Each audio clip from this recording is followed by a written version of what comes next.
All right, all right, all right. What's up, everybody? How you doing? James Corbett here, Project Refit with Dan, Wade, and the one and only Greg the Hulk Williams. He's Sergeant Williams to many. He's an Army veteran. He'll tell you all about himself today. It's going to be a really great interview here. We're going to talk about while he was in, when he came out, and the moment that he felt like he was for his life. If you don't know about this man, you got to look him up and watch his story on YouTube. The Army fucking did a story about this guy because of his actions in combat. So he truly is the embodiment of a fucking superhero to many of us. And he looks at us like we're his comrades and his superheroes as well. So it's kind of cool to be able to have that back and forth between the two of us. Real quick, as always, I like to remind everybody that FML means for my life, not fuck my life. So Project Refit's all about being for your life. And today we're going to have Greg give us a moment where he felt like he was for his life. We're going to get to that moment where he recognized he was for his life and kind of like get into that whole story. Now, a quick update for Project Refit. We have our golf outing tomorrow. Big day. We have like 140 plus people that are going to be there. Absolutely insane. Cannot be any more grateful. We've had some really incredible help from a lot of volunteers.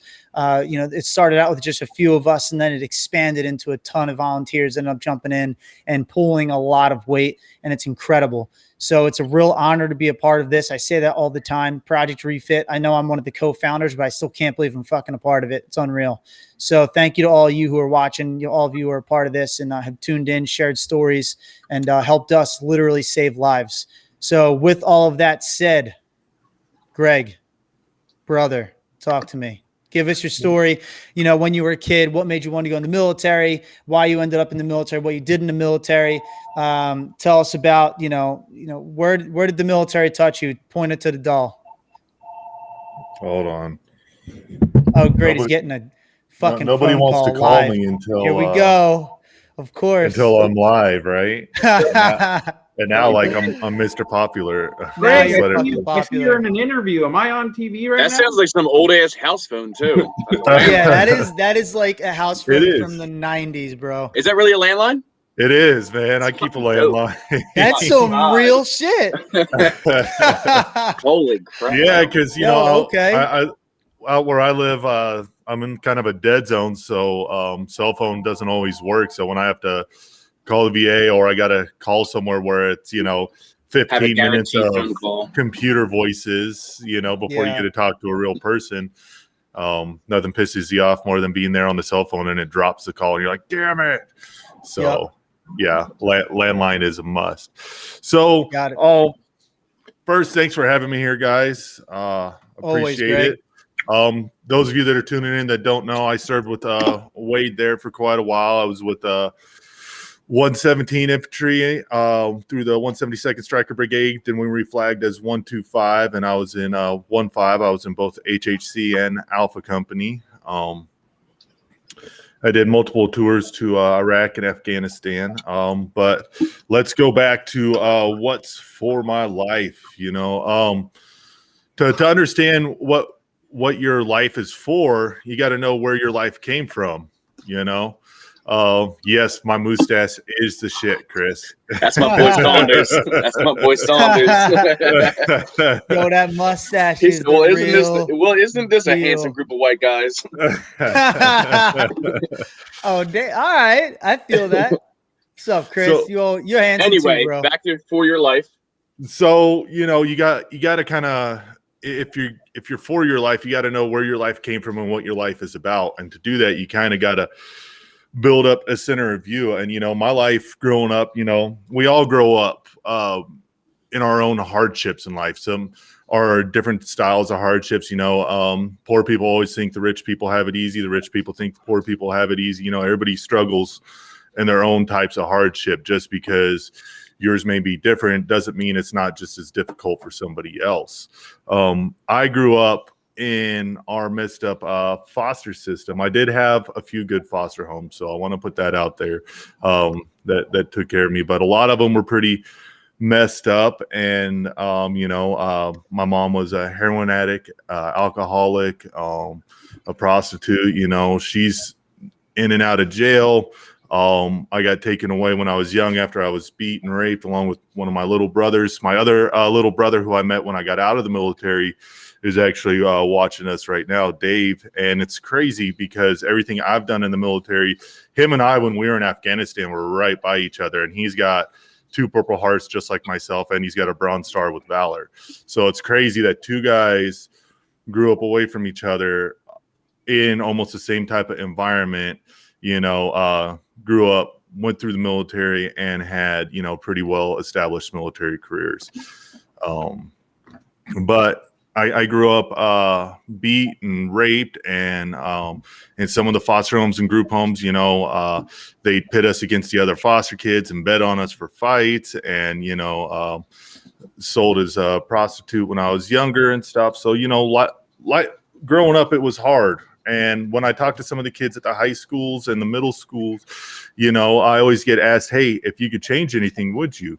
And, as messed up as the stuff I went through was, I would not change one traumatic event, because if I did, that traumatic event might not have built, the discipline or the strength that I had in some of these firefights or incidences that, saved someone's life. Or I might not be here today if I didn't have that strength built up from that abuse. So, we got to take our traumatization and not use it as a crutch, but turn it around and use it as a strength. Look at it as, just like for my life. Hey, this built me. This is who I am. I survived that. And now I'm going to push forward knowing that I'm that much stronger because of that, Amen. I actually agree with that. I think that's something that, is overlooked all the time. And I say it to a lot of vets, man. I think you probably heard me say it before, Greg, that I think that veterans have the best opportunity out of many people as soon as they begin to realize that everything that they went through has made them actually able to handle almost anything, any kind of bad situation, if they allow themselves to, and actually work themselves to that improvement point where they can handle all the, the stress and the bullshit that comes along with life, because, you've been through the worst of it. And you go through it, and you just got to give yourself that chance to embrace what happened to you and molded you into who you are. So as long as you're not a piece of shit, and it sounds like you're not. Like, you could have chosen to be a hateful, angry individual. Whether you were or you weren't, you've grown. Very obviously, you've grown. And I just like you say, you're grateful for everything you went through. I mean, like, I'm grateful for all the hardships that I've been through myself. So I get that to an nth degree. I understand that. And I really appreciate that outlook, man. I just want to say that. Yeah. It builds you. You could either let it define you as a poor me aspect, or you could let it lift you up and use that as a strength. You got to look at it in one of 2 ways. You could use it as a detriment and coddle it, or you could be like, man, I survived that. Now let's push on to the next thing. Yes, right, exactly, Ski. Victor or victim, 100%. Yeah. What are you gonna say, Dan? Got to sneeze or yawn. Schnon. Got it. That. I thought Dan was. I thought Dan had something to say. But Chris, hell yeah, King of Kings. That's right, bro. He is definitely the real fucking deal. So, Greg, I mean, when you went through all those things, and and even into your decision to go into the Army, I mean, like, what was it? Why did you decide to do that? Like, what was the defining moment for you to really join into the military? So, growing up, especially as a teen, man, I was a knucklehead. I got into some gangs, especially living in Southern California. Got locked up. I was out on the boys' ranch for a while, finally got into a decent foster home that got me into FFA and wrestling and football, and, splitting wood on the weekends and bucking hay for a summer job, so I started building up life skills and stuff. And then I was getting ready to turn 18, and the foster system told the foster family I was with, hey, he can't stay there with you guys through graduation. As soon as he turns 18, he has to go, or otherwise you guys lose your license. So this is like in the middle of my senior year. So we found a wildland firefighting crew and through the California Conservation Corps that did a high school graduation program. If you had enough, it's almost like a adult school kind of thing. You can go work for them, earn college credits, and have a job and get your high school diploma. So I finished through that, and then the war kicked off right after 9/11. And so, me, I was like, dude, I want to be a Marine. And so I did. I joined the Marines before the Army because, one, the Marines, in my head was toughest basic training, toughest dudes out there, and hands down the best looking fucking uniform. I mean, you walk in, argue that. Yeah, you walk in those Marine blues, and every woman in the pub anywhere, just moisture just gushing out the dress, But after a bit of time in the Marines, I always joke. I say that I got booted out because I didn't like the taste of crayons and I could read. So, but when I was 14, I got arrested for having pot and coke at school, and I thought it was off my record because it got pushed under a misdemeanor. Like, I did some community service, and it was just off the record. And so, yeah, I didn't think anything about it. So, I listed all my other ones. So I'm there at Pendleton with the 1st Marines Division, and the gunny comes up and goes, "Hey, we need to go have a meeting with the CO." And my background check came in, and they're like, "Hey, this popped up, and you didn't say anything about it, and there was no waiver for it." And instead of just doing the paperwork, they were like, "You have no integrity, and there's no place in our Corps for someone without integrity. We could lock you up for 5 years and give you a $25,000 fine for lying on your application." I'm like, I was 14. I legit thought it was off my Not record. on the record anymore. Yeah. Right. It was a misdemeanor that I did community service but because I guess I took a plea bargain was the whole reason it was still there. Damn. Well, I was arrested at 14, and it was completely expunged, and that was still just for federal jobs. It's still on your record. I had to get a waiver for when I got arrested when I was 14 for the Army. Yeah, and then I tried doing the Marines first, and they wouldn't take me because of it. Yeah, I was 18, and I did not know. I was like stoked. I went through basic. I'm with the 1st Marine Division, like one of the best Marine groups out there, and I was just like, yeah. And then they're like, yep. So they chaptered me out, and then I went to the Army recruiter, and the Army recruiter's like, "What do you want to do?" I told him, "Hey, I just got chaptered out there. Hey, we got something for you." They're like, "We're going to do these waivers and yada, yada, yada. We'll get you signed in 2 weeks."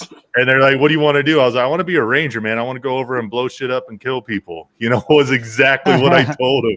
And of course, my recruiter, I won't forget it, out of Rio Linda, California, Sergeant First Class Timothy Adcock. Man, can you imagine having that name as a soldier? Adcock, attaboy.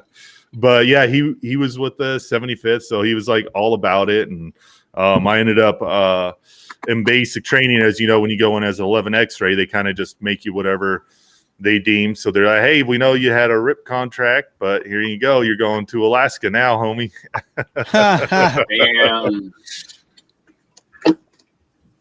I've been there. So what happened? Give us some more, man. What else is going on as you're going to Alaska and everything? And so I went to Alaska, and I had a great career there. I made a lot of good friends. I've been blown up a total of 27 times and shot twice, caught on fire. I received 2 Purple Hearts my first deployment. We did 12 months in Mosul, and then got extended to Baghdad to help out 4th ID for another 6 months. We were one of the first units. Actually, we might have been the very first unit to get extended, especially for that long. Most units after that did 15 to 16. I got out of there on the 2nd wave, which was just below 17. So, but that went through, and I did another deployment to Iraq, another one to Afghanistan. Really picked it up, and then ended up getting med boarded out for physical and mental health stuff, which killed me because I was the military, I loved it, and a lot of the soldiers that worked with me will even tell you, I always looked out for them, and Sergeant Will may be a dick, but he'll make sure you're taken care of. And Greg, what was the difference in your deployments? Like you've gone there multiple times. What was the difference in each war, I guess? All right. So This is going to be deployments and me as a person and growing as an NCO. So there's variation there. So the first deployment I deployed, I was a specialist, got my corporal, and then made Buck Sergeant when I was over in Mosul in 05. And that was first deployment. First deployment. But going there, war just kicked off. We were the second wave after the initial invasion. And so we were all gung-ho. Like, we're young. 9/11 just happened. We're just like ready to rock and roll. So we're all amped up. Plus Team America just came out. So we're over there being idiots. Every time we get in a Haji bus, Durka, Muhammad Jihad, rolling down MSR Tampa, blasting America. Fuck yeah. So, we were young, dumb, and just wanted to go in and mess stuff up and find, terrorists and take them out, terrorize them. And not think about the consequences in that either. You get in a firefight and you just level the street, or, you get a grenade thrown at you, it's in this direction. And instead of assessing the situation and seeing, thinking about why this kid might have thrown the grenade, that first deployment, those thoughts were not there. It was boom, time to pull the trigger, baby. So that was the first deployment, amped up. Right into country, first combat deployment, young. So there was a lot of things there. Second deployment, I'm a staff sergeant this time, and went through lots of training, understanding what's going on. And of course, Petraeus is pushing hearts and minds hardcore. So as a young soldier, you don't really understand the hearts and minds as, an NCO that went through the training and has a lot more development and been there, done that, you're kind of understanding. It's, we got a grenade thrown at us. It was from a 12-year-old kid. Instead of just lighting them up, my thought process was, all right, it's just a little, grenade, barely damaged the slat armor and gave us a flat tire. 12-year-old kid, they probably got his family held captive, says, hey, if you don't throw this grenade, we're going to execute your whole family. So what would you do? Throw a grenade? It was fucked up. They had the ice cream truck too that was going around. Yep. Paying kids to throw grenades at Americans. Yeah, exactly, man. And as a kid, you're thinking you're doing what's right for your community, especially over there. And as religious, especially if you're poor and it's for the money, and you're just getting money for your family to eat. I mean, it is understandable. Yep. And you got to understand too, like, they're not raised with the same morals that we are. Because we're raised on a different morale scale. It's correct for us to judge them and so those things, as you grow as a person and NCO, these things start to play more in your head and through the actions of what's going on, instead of just pull the trigger. Hey, let's try, talk to the kid, find out what we can, try help the family out, and find, the insurgent group that's, terrorizing all these families around here. Because that's what it is. It's usually one group that comes in and they move between houses and they terrorize local villages. And of course, they're going to help them because we're only there a few hours of the day, versus those insurgents, as soon as we leave, could capture the family and torture and decapitate them. How did that affect you? How did that affect you in like needing to protect people from that? Was that something that like weighed heavy on you? It definitely makes decisions, and Ski and Dan will be able to tell you, not as muscle memory as you practice. Like, you go into the shoot house 100 times, right? You see target, boom, silhouette, boom, boom, boom, right? But as you grow and you start understanding this, it actually kind of weighs down on you a little more, versus, am I going to go in and just shoot, or am I going to try and, take another route? It's almost like an ignorance is bliss kind of thing. Exactly. Yeah, we see that side of it, but knowing that you have someone else that doesn't even understand, like, it's important. It's important it's necessary and right for leaders to have that mentality. And I think for junior enlisted to not have that mentality, it shapes you. You dumb brain, you bastard. You're doing a great job. No, it already went away. Well, I'll give an example. And so we another grenade, Ski might actually remember this. It was Yeah, we were off Toyota. So yeah, we were in Mosul in '08 with First Cav. We were attached to them. We got to move from Bakiba to Mosul to help them out because, of course, we were all stoked. We were like our old stomping grounds. Heck yeah, you know. Let's see what happened there. Yeah, so we were out, and I think it was right by Route Toyota, and I remember the kid. He was wearing red with a blue striped soccer jersey and like blue Adidas pants. Right, I call it out. He throws a grenade, you know, and this is going off almost piggybacking what I said earlier. I call it out. Hey, you know, barely any damage to the vehicle. It was a shitty ass HME grenade. So like. No harm, no foul. You know, I saw him throw it. I pulled up, aimed, saw him let go. And then I was like, all right, it hit our fourth wheel. No problem, you know. And then our CO, because I was part of the TAC at the time, was like, oh, we got, you know, a grenade. And he's hyped up because he doesn't have a CIB. And, you know, that's contact, you know. So I'm like, hey, you know, kid between the age of 10 and 15, about, you know, I call out the whole description, the side and everything. Well, then about 3 minutes later, I hear our front vehicle rock the 50 cal, like a good 5-round burst, thunk, thunk, thunk, thunk. And so, you know, then I hear target down. First of all, why would you shoot a kid with a fucking 50 cal that's unarmed? Like, you know, anyone that, and this is an NCO that did, but it's like anyone knows, you know, yeah, you always go 2 up in force in combat, you know. So if they're in the vehicle, yeah, immobilized with the 50 cal, not the M4. But if they're unarmed, especially, you know, you don't mow them down. Anyway, so we go through this, and it just so happened that there was a MIT team. So for those of you that don't know, a MIT team is basically where they take all your battalion and brigade S shops, majors and lieutenant colonels and E8s that have nothing better to do.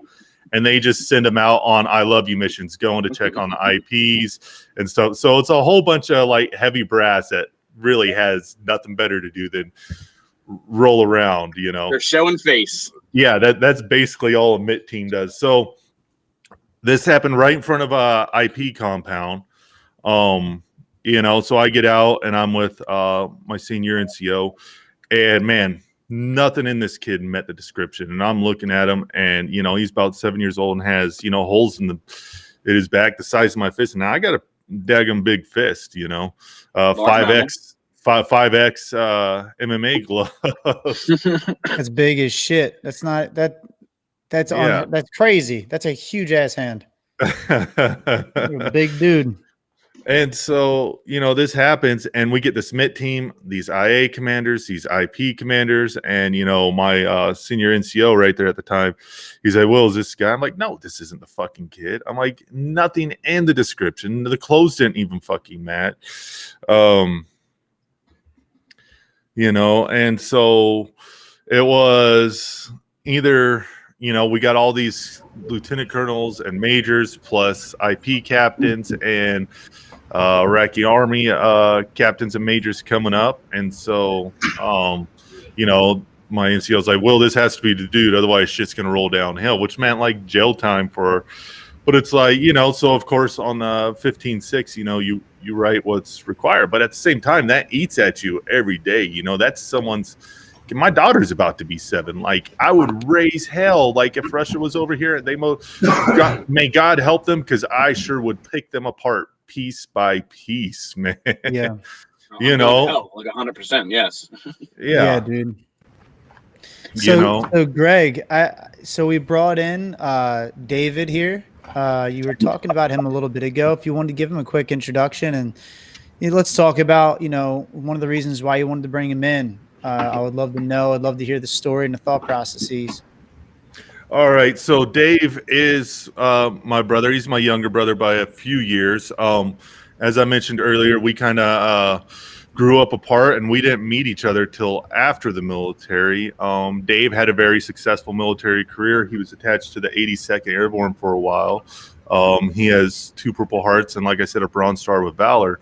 And, you know, Dave and I, we were talking yesterday, and I was like, dude, you should come in. I'm going to be part of this, you know, for my life thing. And a lot of the stuff we were talking about, you know, is just stuff that veterans, even though we're out and we battle with every day, and people look at us like you have everything, but they think that because we're doing well or we're doing better that we still don't have those daily struggles or struggles in general, you know. And that's one of the reasons I was like excited to come in, because I was like, today's going to be a real life throwdown, and almost every vet or every first responder or police officer that comes in is going to be like, yes, I agree 10,000%, because 99% of the time we look like we're doing great, but it's literally just a smile and wave. Like, is today the day that, you know, I'm just going to say fuck it and put the gun in my mouth?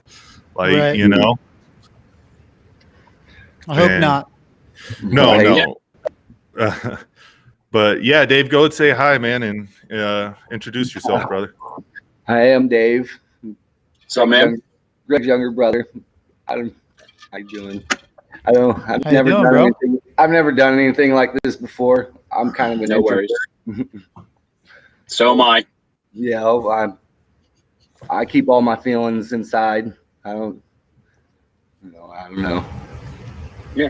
This is new. That's okay, man. News not necessarily bad.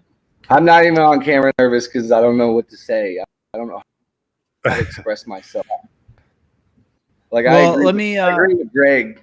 Everybody thinks that we're all right, but I'm not. I have my fake smile on every day.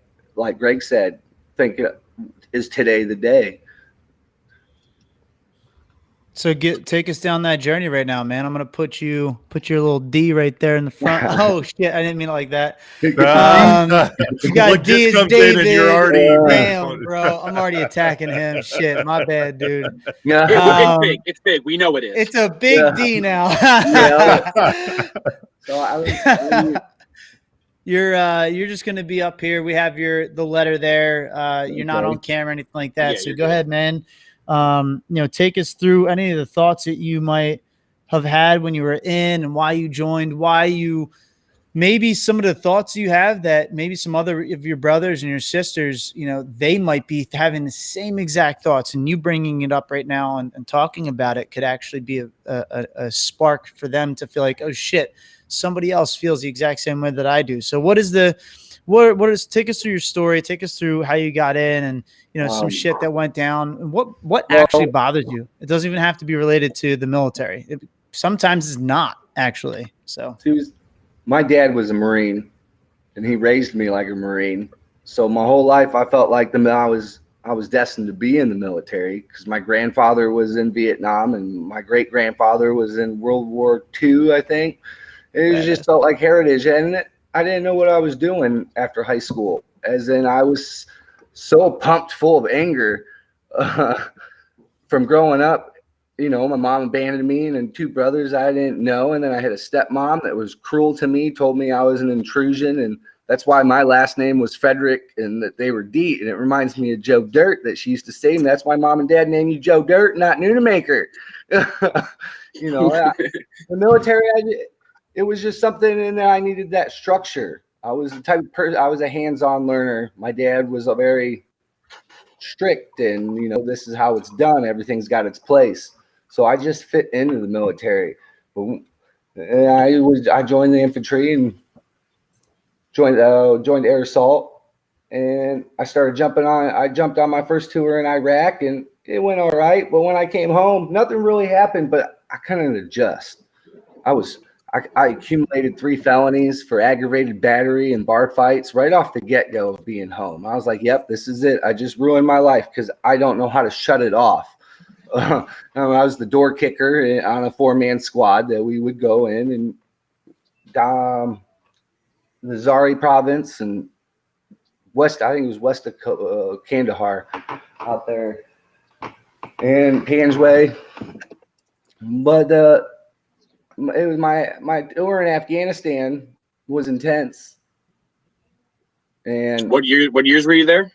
I was in Afghanistan 08, 09. But I don't really remember much. 2 RPGs struck my gun turret. I woke up in Landstuhl, Germany. I didn't know who I was, where I was, and what I was doing. And And then I spent 22 months in the Wounded Warrior Project because I had to learn to do things again. I'm pretty good. I haven't had a seizure in about a year, but I've had over 60 seizures in the last 10 years, and I feel like I've lost a piece of me, of like, who am I? And then I don't know if that's from the traumatic brain injury, or I cry all the time. Yeah, I don't know what's wrong with me. There's nothing wrong with you, Bub. You're speaking my language right now. You went through. I lost Dave, and but I'm learning who Dave is now. Like, Right. trying to be a better. That's what I was going to say. That's what I was going to say. I'm on this belief of life is about love and energy and gratitude, and you get what you give, and the universe will repay you with what you know. And that's hard for me because things I've done in my past too, like Greg, I've been sexually assaulted by a family member, and I've done bad things. I want to earn my place in that afterlife of this life ain't it. And I battle with suicide every day of like, I want to give up and start over, but then it's like, it don't work like that.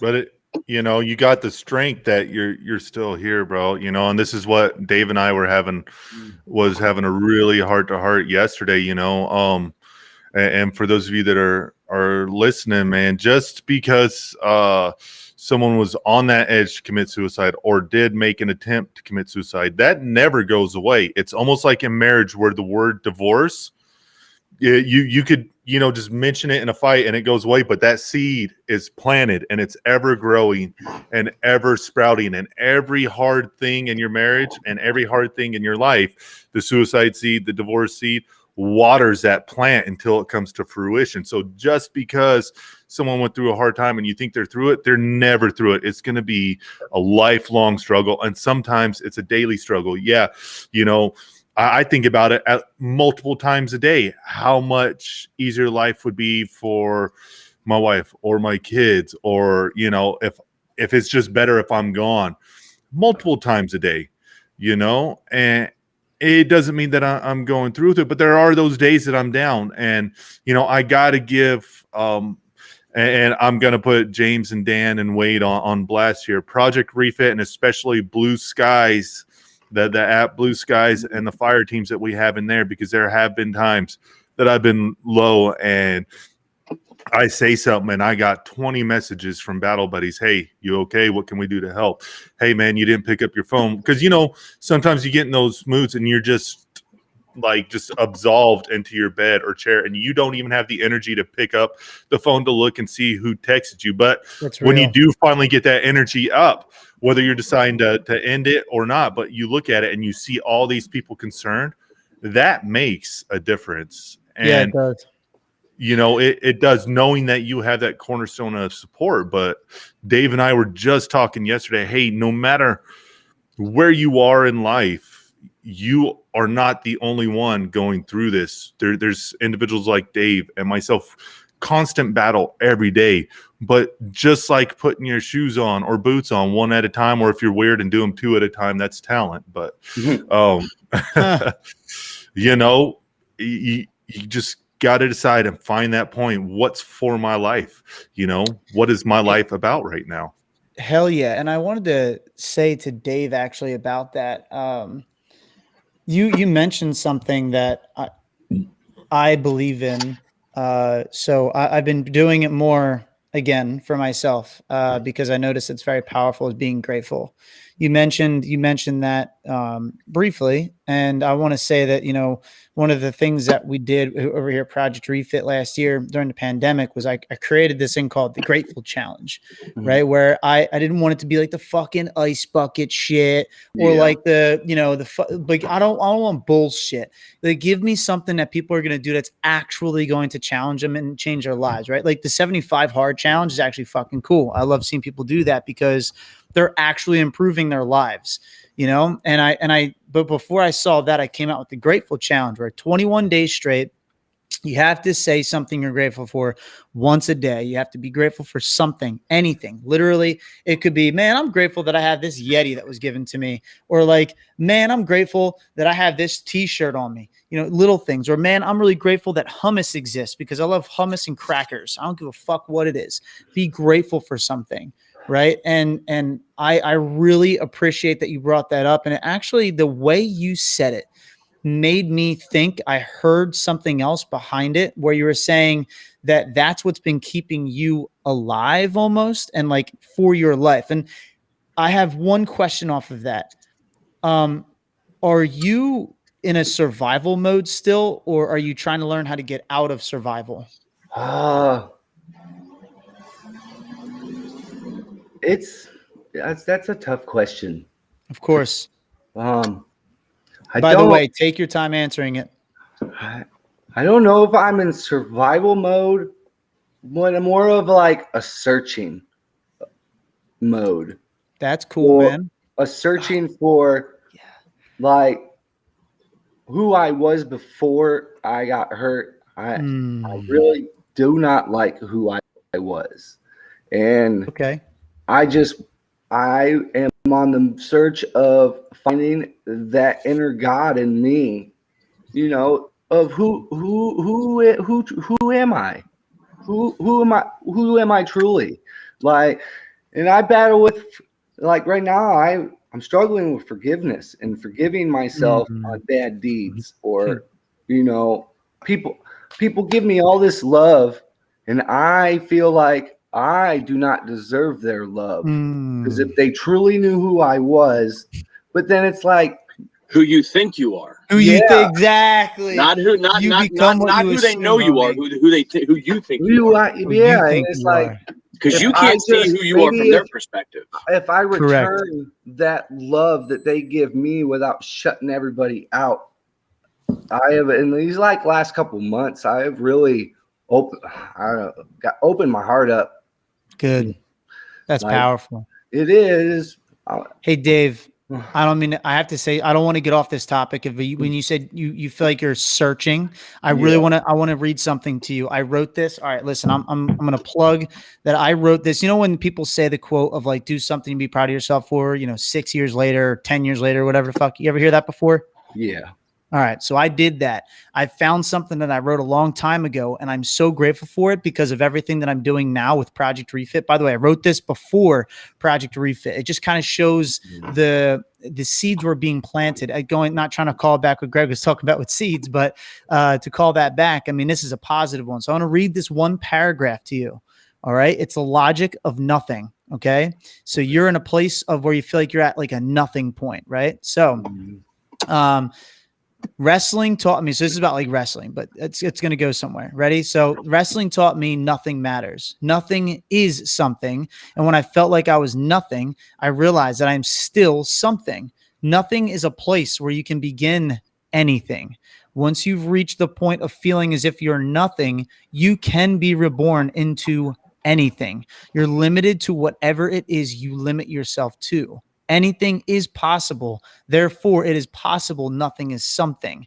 Why would you want to believe anything else? It's the most powerful. So now I'm done reading. It's the most powerful place you can be in, Dave. And I need you to believe that. So the thing is, for yourself, you're at a place where you're searching. I'm happy that you're not in a survival mode. That's awesome. That means that, you aren't like, necessarily considering suicide. I mean, are you considering suicide? Like, is that something you've been planning at all? I think about it on a daily. Yeah, it's a daily struggle. You think about it, but last night I was, with Greg wanting me to get on here, man, as in, I don't know. I don't like scratching into that scab that I've got so calloused. Yeah. But he did it. He came and he said he was going to be my backbone.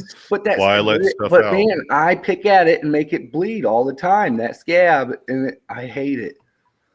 Like man, I really liked what you just read too. That was awesome.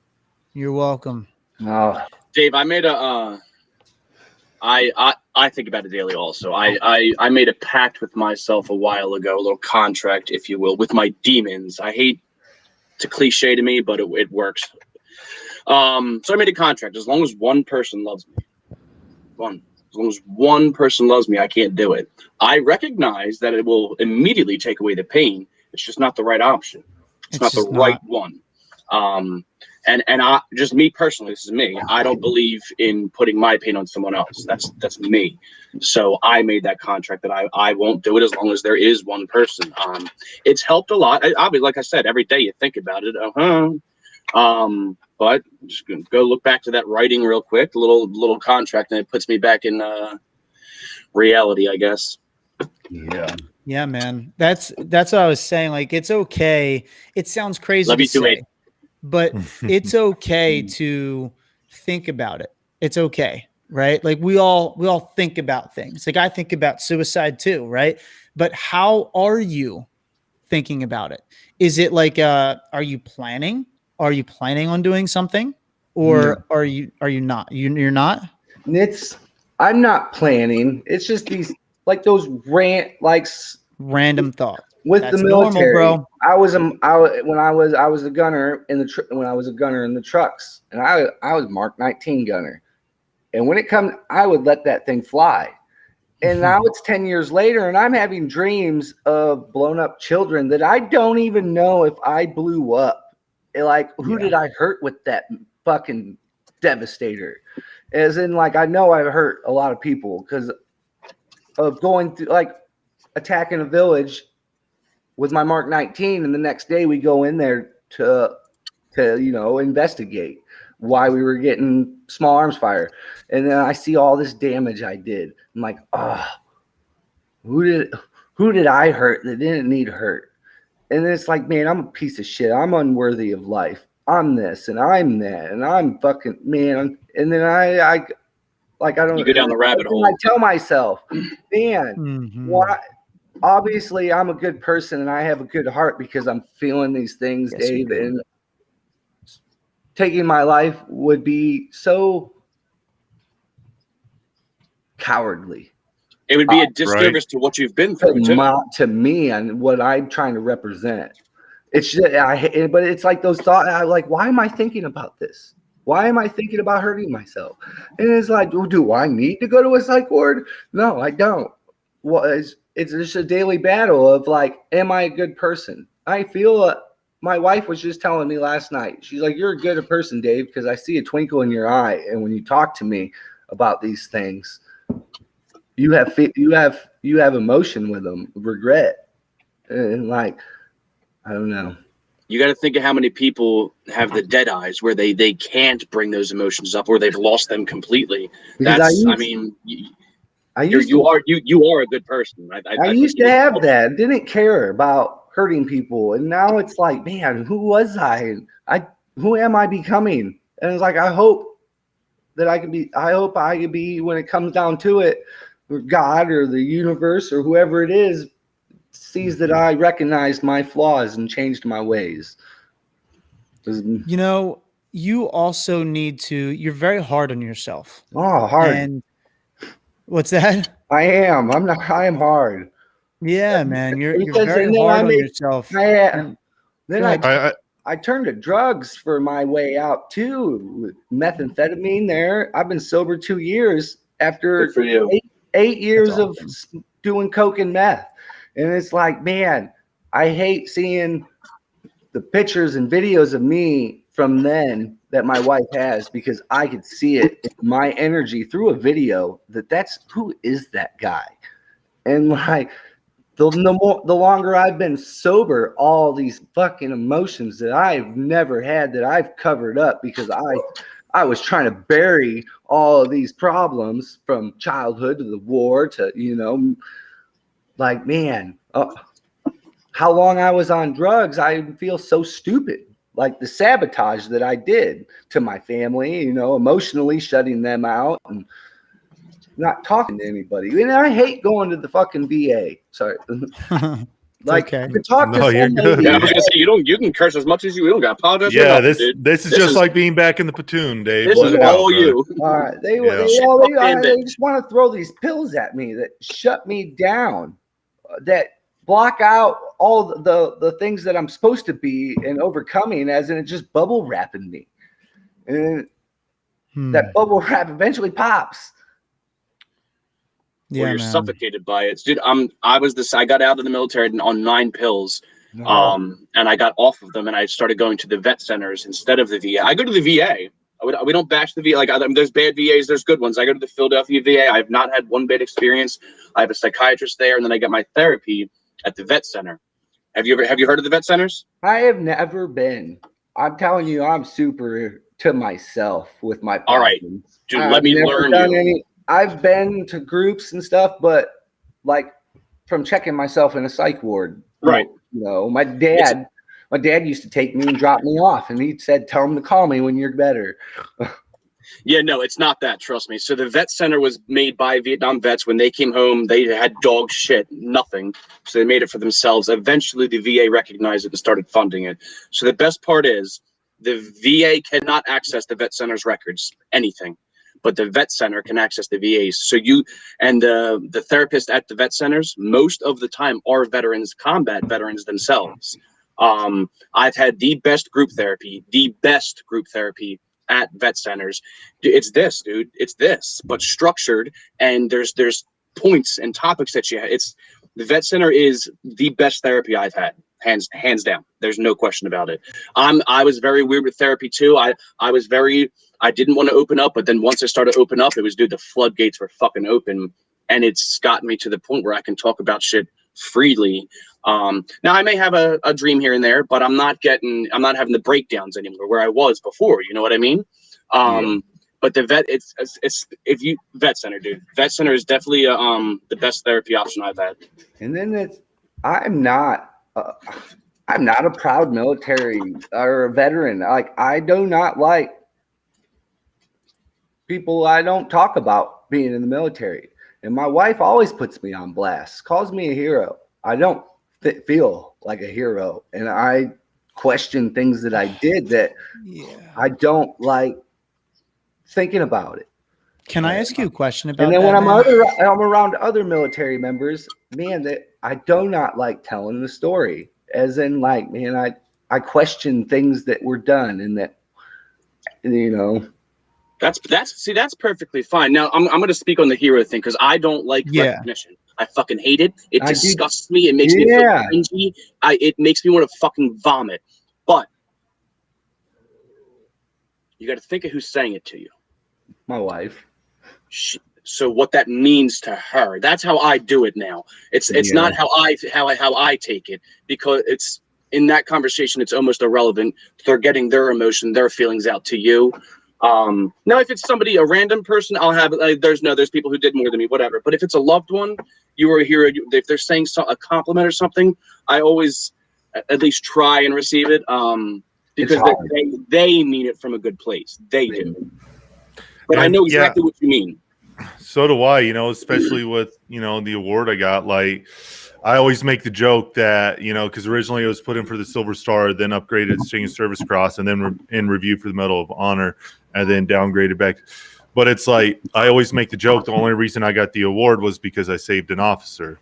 Everything else was just training, There was no difference from us getting blown up than a few arty sim rounds thrown on our vehicle, blown up, and getting shot at as soon as the ramp drops. Actually, I think our training was more difficult than the actual firefight, to be honest. Which is good. Yeah, I think, but we get in that, I just did the job. I just beat everybody else inside the vehicle that was on fire, got the LT out, and got on the 50 cal. And, I always tell people, my buddy Dave, if he would have been half second sooner, that would have been him in there, any one of us in the platoon would have done it. And when a stranger comes up, we always get, hey, thank you for your service. And, I always respond with, hey, thank you for being someone worth serving, because the fact that they recognize, that we did join, and we did go through some stuff. And, they thank me instead of, and this took me a while too, because I was like, why are they thanking me? I just did what I wanted to do. I'm nobody's hero. I wanted to go over there. I wasn't forced into it. When I joined, I didn't have this patriotic notion. Like, the war kicked off and I was young, dumb, full of cum. It was. I was waiting it was for you my to say own. that earlier. You left the cum part out. I was like, I know. It was my own selfish needs why I originally joined. Like I'd love to say that, back at the time I was Ricky Bobby and I woke up and I pissed red, white, and blue, and the doctor told me it was pancreatic cancer and I told him to shut his commie mouth. But that wasn't the case. The war kicked off and I wanted to go do shit like a young man. And as I grew, I found ways to help, but and same with when someone, a stranger comes up and says, hey, thank you for your service. The fact that they realize that I'm a veteran or I was a soldier. Well, once a soldier, always a soldier, just like a Marine. That's what I love about the Marines. You never hear I was a Marine. I am a Marine. Yeah. Even when Marines greet each other, hey, Marine, how's it going? Never is it a past tense. It's always present. So once a soldier, always a soldier, once a Marine. Just like when I see, that 80-year-old guy in Sam's Club the other day, I saw him there with his Navy hat on. I'm like, how you doing, sailor? He goes, I haven't been called sailor in over 40 years. And he goes, thank you for that. And I'm like, well, once a sailor, always a sailor, young man. But yeah, it is a difficult thing, because we don't look at it as a hero, and we just, whether it was our selfish needs for joining the military or whatever we joined, we did a job, and it's also hard. One thing I have with that is I think about the police force, the firefighters, especially EMTs. I'm all about, all our emergency services, but EMTs especially have the hardest job. I mean, if you want to talk about heroes, that's those guys, because almost every situation they go into is life or death, or they don't know this. Maybe they get called up to go to a tweaker house and everybody in there is gacked out and there's, meth and coke and guns everywhere. And they're in there because someone's heart stopped. They have to ignore everything else, go into this shithole house, take care of this person, and not know how everybody else is going to react. And they don't have time to wait for a police escort. Like, they're there to get it done,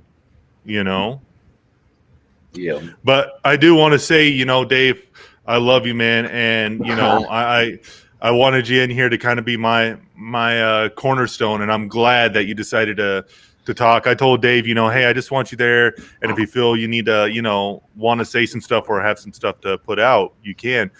And, I know you don't like, the groups or the VA stuff, but Dave, Project Refit is awesome. We do buddy checks just like this a few times a week.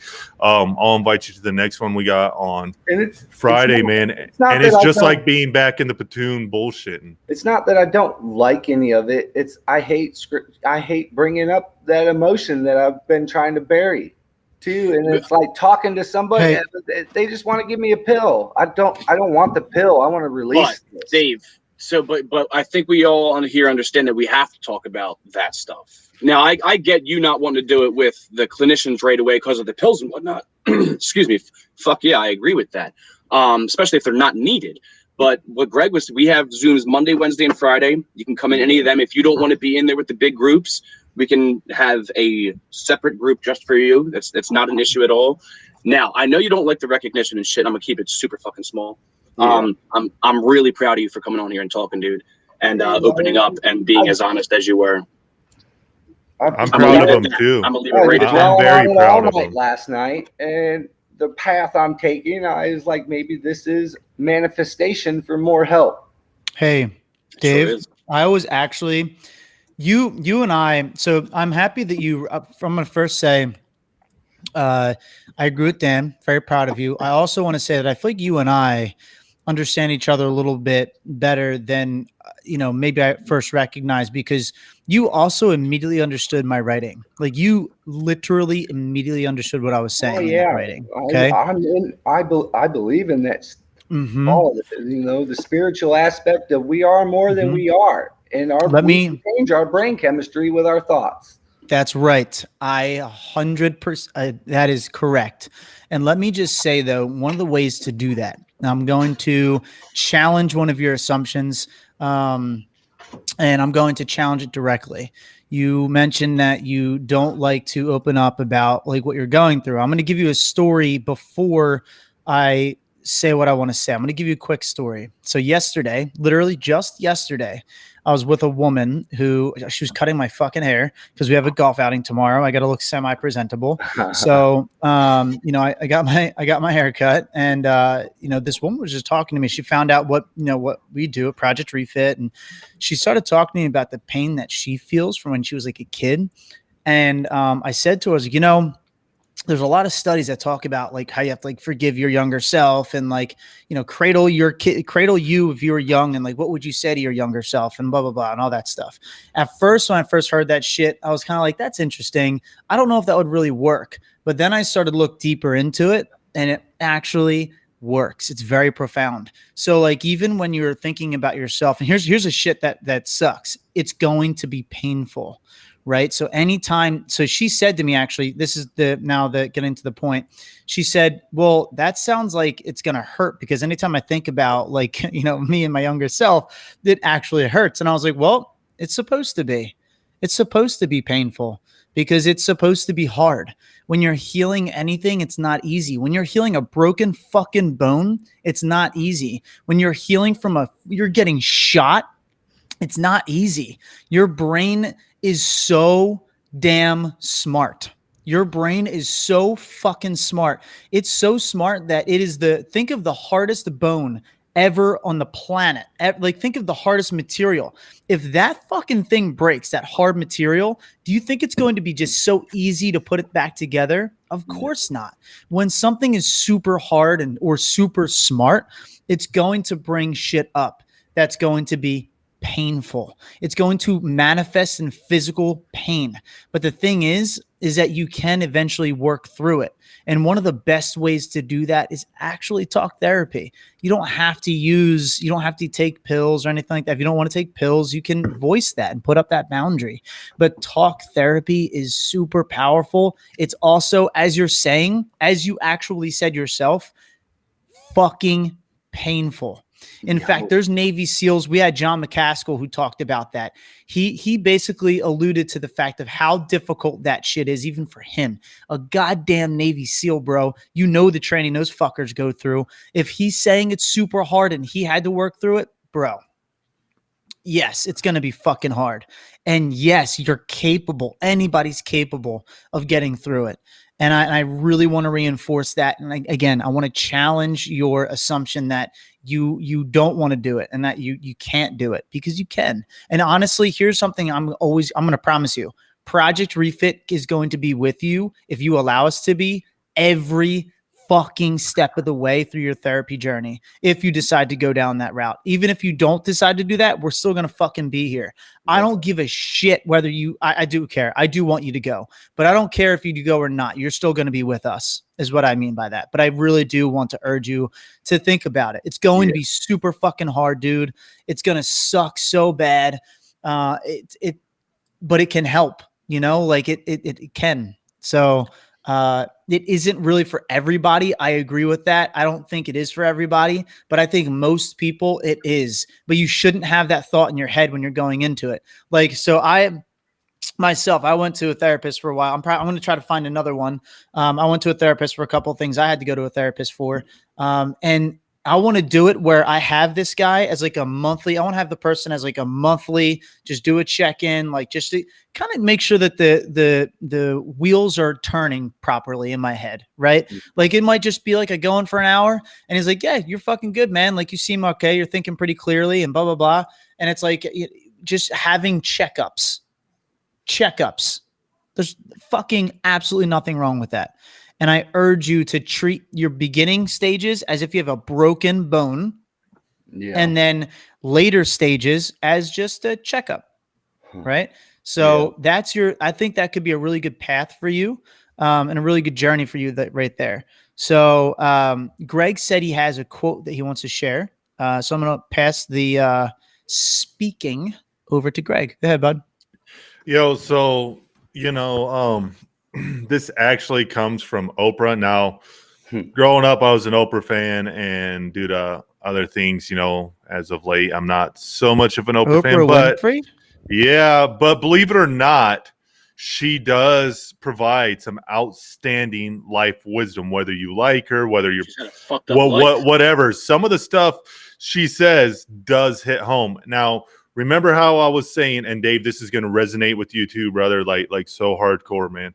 And again, thank you for being here and being my rock today, Dave, because I am gonna I'm not much of a share rock, some Greg. stuff. And I told Dave I was gonna let some stuff out today, and he was like, "Dude, that's so brave. I'm so proud for him." I'm like, "But I can only do it if you're gonna be in my corner." And he's like, "I got you." He's got my six.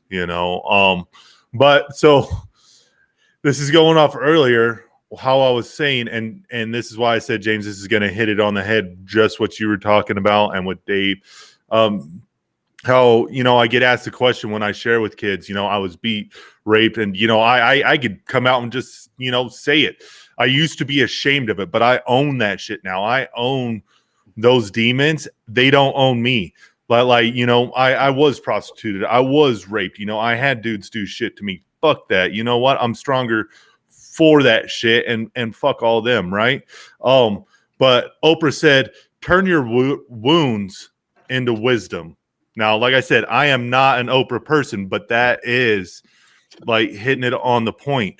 Those deep wounds that we take from childhood, from military, from everything, we could just sit there and turn into a rusty fucking bucket, or we could use the donkey at the bottom of the well while the farmer's trying to bury the donkey in the well so he just fucking dies, and we could just sit there and be covered in the fucking dirt, or we could use the wisdom and fucking just walk in circles while he's throwing that dirt in there until we get up high enough and we could walk the fuck out of the well. I love that. Literally love that. Because Sorry, you cut out there at the end, Greg. he basically was saying, he's saying instead of like staying down in the well of pain, you can learn how to get out of it. Since you know how to get in, you can learn how to get out. Yeah. And that's See, using with that, the I've pain. been thinking about that a lot. I've been thinking about that A lot.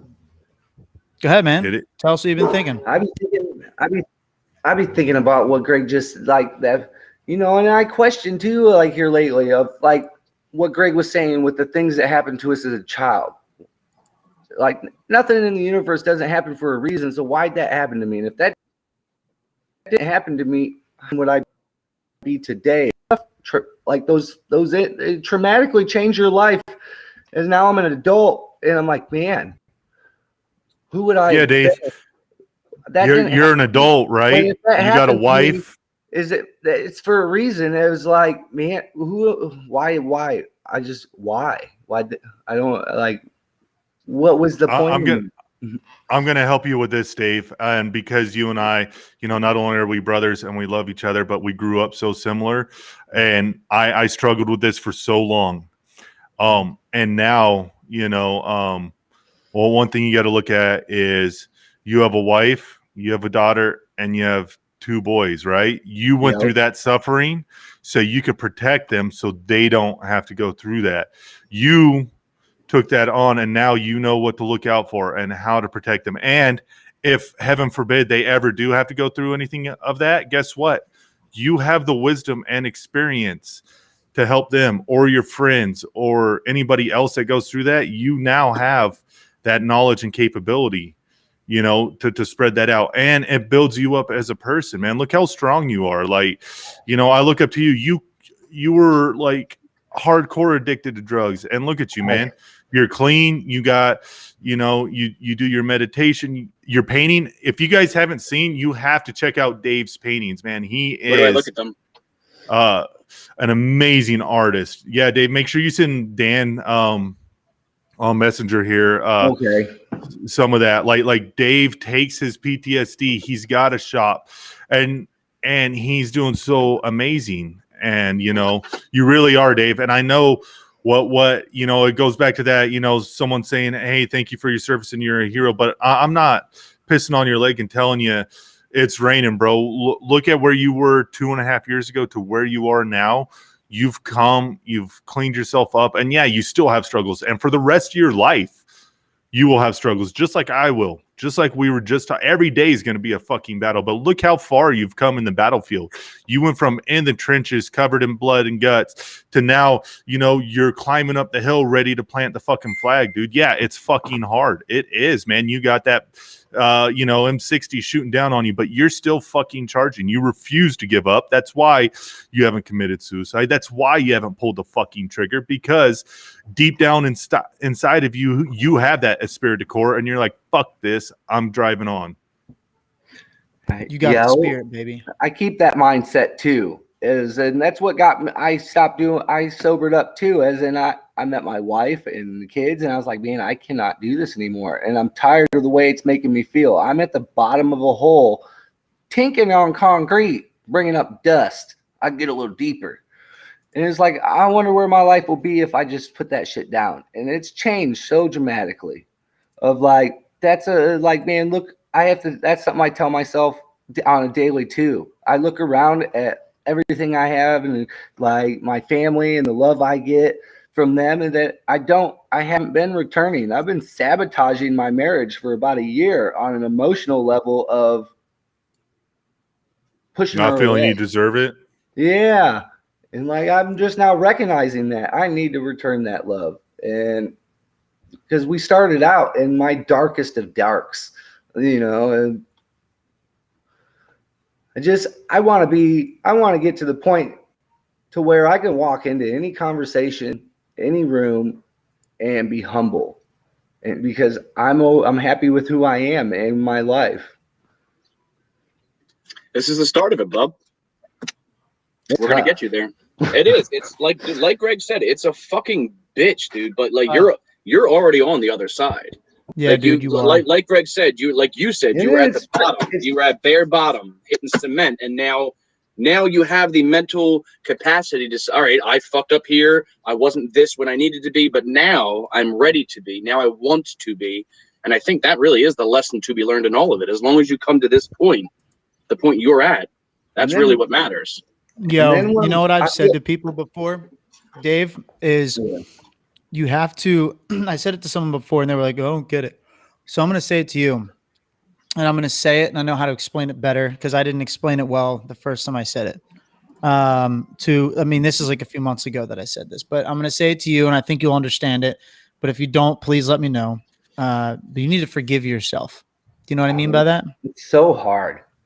It's so hard. You're right. Just the fact that you said it's so hard, fucking, you get it. Like you have to go back to who you, like you're in your mind. You have to sit down with yourself. And if you do this, you should do this alone at first. I think you should do it by yourself. You should sit down with yourself and you should be like, you know what? I'm going to think about some things that just one thing. I'm not asking you to fucking open up Pandora's box, bro. I don't need that shit. You don't need that shit. Nobody needs that shit right now. You need to do it bit by bit by bit. Think about one thing. The time that I'll give you an example. The time that I was like fucking 3 or 4 years old and I stole a Snickers candy when I was in fucking ShopRite in Berlin, New Jersey. I remember doing that shit. And I remember showing my mom and she's like, where'd you get that? And I was like, I took it from, back there. And she was like, you don't steal, right? And it's like, fuck, yeah, okay. And I felt really guilty about that. So I think back on it. I forgive myself. I was a kid. I was learning. I was growing, right? And it's easy to think about something like that, I know, but it's just an example to forgive myself for that, though. So you have to think about little things, and then you can get harder and harder and harder as you go. Or you can do more difficult, memories and forgive yourself for those. You need to do that. And see, and I have these organite copper pyramids that I sit under on a daily because I believe in the energy it gives. And man, when I'm in that pyramid meditating, all these flaws that are telling me that it's only temporary what I'm feeling, that I'm on this path of I have to work through this bad energy to get to the good energy within myself, like layers. Like you can't just jump into bliss is what my gut and meditation tells. Oh no! Uh-oh. We lose him? Yeah, he dropped out. Oh man, Damn that's It was getting good. we'll get him Yo, back he'll in get here. back Yeah, in. We'll yeah, get him yeah. back in here. I am not, yo, Dan. I'm not ending this. It's already Yeah. 20 minutes over anyway. What's the point? I'm just saying, I'm not ending this. My boy needs to get the fuck back in here and talk because Yeah. I can hear in his voice he's starting to change. Yeah. And I can hear it in his voice. he needed this, and that's why I knew that like if he came in He's a as part of great my guy. corner, he'd open up, and I just knew like he was like me, like Wade back when Project Refit first started hit me up for it, and I'm like, nah, I'm not into groups and stuff, right? But I will tell you what, Project Refit is so different than a circun jerk at the VA. I was just gonna say it's not like other. I don't like when people call it group because groups have a negative stigma to them. Yeah, Project Refit is like the way I explain it to everybody is being back in the CP talking shit, and then when someone has an issue, we take it serious, and then we make fun of them, and if it's within that reality, like Dude, like honestly, it's like the truck guard, where like when you're in the motor pool and there's two dudes on guard. Like this is the kind of conversations I'd have with the other dudes on fucking gate guard and shit. Yeah, and that's exactly what this is. Let's get back to Dave real quick. Dave, I want you to continue. You're sitting underneath, you're meditating, you're sitting underneath your copper pyramid, you're meditating, you had a very real gut feeling and that also by the gut feeling is correct that you need to get through those negative feelings to make it and earn those good feelings. Fucking love it. Keep going from that point. Yeah, that's sorry, I lose my train of thought. That's okay. TBI. But yeah, it's just like in today, like it's blowing my heart away. As in, I've been reading this book called The Celestine Prophecy about how the next evolution and man. Take your time. Don't beat yourself up. The computer's cut out. But it's okay. Here these last couple months, like the manifestation that's in this book I've been reading, I feel like I'm like, what's going on right now? Like this was meant to happen. Like this is really like I feel like this is what part of me healing. Like because Greg called me yesterday. And I don't talk to Greg as much as I should because I'm dealing with my shit. But man, Greg talks to me yesterday that like just made me feel like I'm doing this. I'm attracting these people in my life because I'm searching for it. You're right. You're right. 100% you're right. Because when you begin to search, so I'm going to, can I share another way that I know you're correct? It's from a personal experience. Is that okay? Oh yeah. So I know that you're correct because if you look at, so I'm going to start out my next statement with an example from someone, and then I'm going to give you an example of how I saw it myself. And then I'm going to reaffirm exactly how you're right, right? You talking to Dan and I right now and Project Refit proves your theory correct, that you are attracting this positive energy. You are attracting because you're looking for it.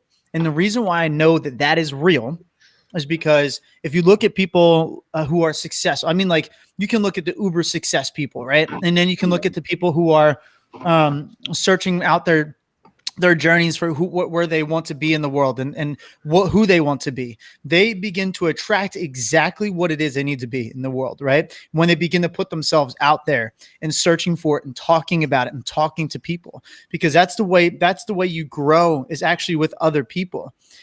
When you hold things back and when you're not talking about it, you're not going to do shit, right? You're not going to attract the right people. Now, the personal example that I have is I'll just set Project Refit, right? Dan and I were kind of like holding back a little bit with it. We're doing it. We're growing it a little bit here and there, getting the word out there. And then one day I just decided, you know what? I'm going to take a look at the data of some of the messages that we put out. We're going to look at some of the fucking data. So I looked it up and I was like, holy shit. We are reaching like 32 million fucking people in 2019. 32 million people, right, are beginning to resonate with us, right? So that's when I literally said August 2019. It was after, I think it was after our first golf outing, Dan. I literally was like, fuck it. I literally, dude, I said, fuck it. I'm doing it. And I literally we just went for it, dude. And we just started pushing as hard as fuck.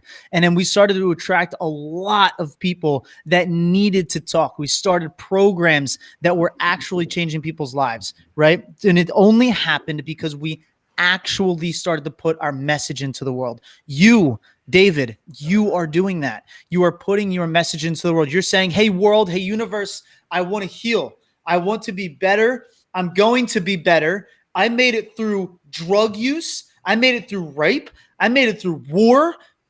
That's what you're doing it. You've been doing it your whole life, bro. That's why you're still alive. That's why you didn't kill yourself, because there's no point. You have so much more to live for. And then Greg keeps saying that I came in here to be his rock, but Greg as he is the rock. You know, like, we are each other's rocks, brother. And to hear that my brother's dealing with like same of this, it's like, man, we have a lot more in common that I realized that we need each other. Like, I thought, I had this image of Greg as in nothing could hurt him. That he's got his shit together, and then he opens up to me yesterday, and it's like, bro, you twerking my heart, bro. And, yes. I was talking to James and Dan yesterday. I'm like, dude, tomorrow's going to be an epic thing for FML because, Dave, you look at me like that, and so do a lot of my soldiers and other people that come in here, like, but they need to know. And when I share some more later, just because we're on here and it seems like we do the smile and wave, man, we have the same daily struggles. Like don't put me on some pedestal. I'm right there with you guys in the trenches, struggling between alcoholism, marriage, anger, drugs. Like all this is, suicide. It's a daily struggle for all of us. And having that comfort and knowing that, just because we're on here and we're trying to help you guys out, but we have those struggles too, can mean so much more to someone that's just, man, he really does know where we are at because he's struggling with it every day as well. And that really opened Dave's eyes yesterday too. And I love you, brother. And, he was like, man, I didn't know that you're struggling with this too. It opened my eyes too of listening to you talk yesterday and today of like, you were right with what we've been. I could help people. It's not all about me. Like by helping the people too, just listening to somebody and not putting in my opinion might save somebody's life. Like I want to be that guy because I do have that life experience of the darkest of darks. Exactly, Dave. You have so much experience, right, bro? Confidence is so hard too, and like self-esteem and. You've overcome so many obstacles. Oh, sorry, Dan. No, you're good. None of that, like the self-esteem shit, when it comes to help, doesn't fucking matter. You simply speaking about what you've been through is enough. You get into that zone where you're telling your story and you're just talking and you're not reciting, you're not doing that shit. Them people listening, they don't give a fuck whether you're confident or not. They're not looking at that at all. They're listening to what you're saying. And what you said also about you listening and not saying anything, that's the key to it all. Just so you know, it's so hard. It's listening and not opening your fucking mouth. Is letting them talk and get out what they feel they need to get out. And then if you have some nice fucking things to say, throw it in there maybe. But generally listen. And you guys are awesome. As in, like, normally you talk to somebody and you're putting out your problems. And when most of the people I encounter when we're talking about, oh, my problems are worse than your problems. Oh, you got a story? We don't compare. Got a sadder story than you. No. It's like we don't compare. I want to talk. It's not a one-up game. We can talk about your shit after, but let me talk about mine first. Yeah, I don't like that. Like I don't like. Yeah, I agree with you. I don't like comparing war stories. I don't like bragging about war stories. There's nothing to brag about. That's right. And I've heard, so I'm, by the way, Dave, real quick. I don't know if you know this or not, but I'm a civilian. So I'm James. I'm the only guy in the group that is. Yeah. All right, cool. I just wanted to make sure. Oh, it's Um, it's not a big. See that stuff doesn't really bother me. As in when people are knowledgeable about veterans, mhm. you're like, even a civilian goes through trauma. Yep. I was just about to say to you that there's something that we've learned here, and that we try to preach to people is trauma. But Yeah, even though PTSD trauma is is everywhere. trauma, There's just different levels of it. correct. And even though there's trauma is trauma, here's a reality, something that we all need to recognize. And that is what you were saying. We need to start just listening to each other more. If like what I'm going to give you an example. Like what I was doing with you was I would give you a story with, hey, I am going to validate you and tell you you're not alone, because I also had some of the same realizations. And this is how it happened. Right.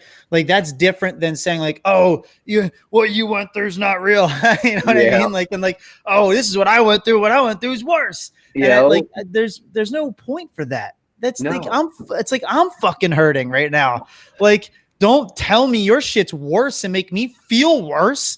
Right. Like I'm trying to talk, and that's it. And we just need to let people, I think it's a confidence factor too comes into play. Some people feel like, I'm going to try to one up this person so I can be better for me. And it's like, come on, man. Like, that's not what this shit's about. Well, no, it's 100% an ego boost. When you're talking to those people, that's why I don't like talking to a lot of people, because a lot of people don't have this mentality. They're listening for their own self-gratification. They're listening so they can respond. And that's just not how conversations work, especially ones that are geared towards bettering someone's mental health. But also, Greg said, back to you, Dave, the fact that you're what you went through with your experiences, and like I said earlier, the fact you overcame them, the fact you continue to have this healthy mindset, you're going to be what you've been through and how you're reacting to it. You're not only going to be able to touch veterans' lives, you're going to be able to reach sexual assault. You can touch so many facets of trauma, especially with how emotionally intelligent you are. You're going to help hundreds, if not that, easily. And see, I'm Dave screaming coming, it, dude. and Dave, see you coming in here and letting off, and this is what I was kind of hoping. I wanted you in my corner, but I was secretly hoping you just let out, because I'm telling you, Project Refit is you, and you can be such a cornerstone and pivotal piece with what you've gone through in life and the things you've overcome. Now, I know you look at it as you haven't overcome a lot, and you're just like me. You don't think that we've done a lot, but when you bury it down, man, and you look at the drugs you've overcome, the anger. Just 3 years ago, you were losing your temper. When someone would say anything about PTSD, like you'd lose your shit. Now that's not you.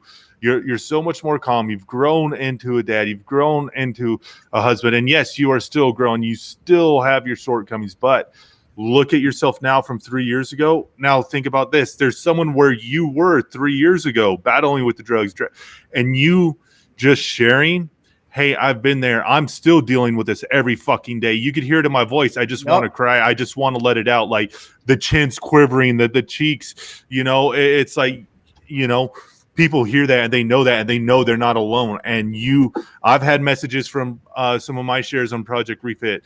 Hey, I just want to let you know, you were in the meeting today, and what you said literally saved my life. Like literally, and you're sharing. And if you continue to come into these meetings, you will not just help yourself out by talking to your brothers and sisters in here, but you will save lives, man. And this may be one of those peaceful things that you need for your center, is to take your trauma, your experiences, your wounds, and turn it into that gold and to help people. And I know you, Dave, and I know how smart and emotional and intelligent you are. And this is your outlet, bro. This is it. Oh, I don't know what to say to that, Greg. I love you, man. I love you too, bro.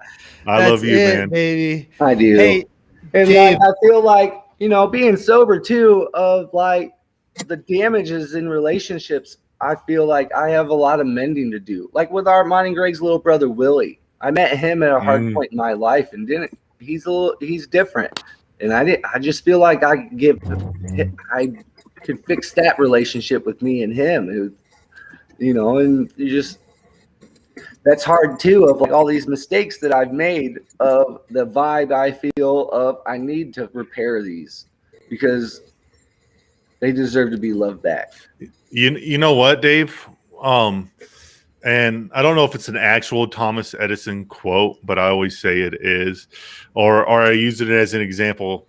Thomas Edison failed the flying the kite and trying to find electricity 999 times, but guess what? Everybody remembers him for that 1000th time.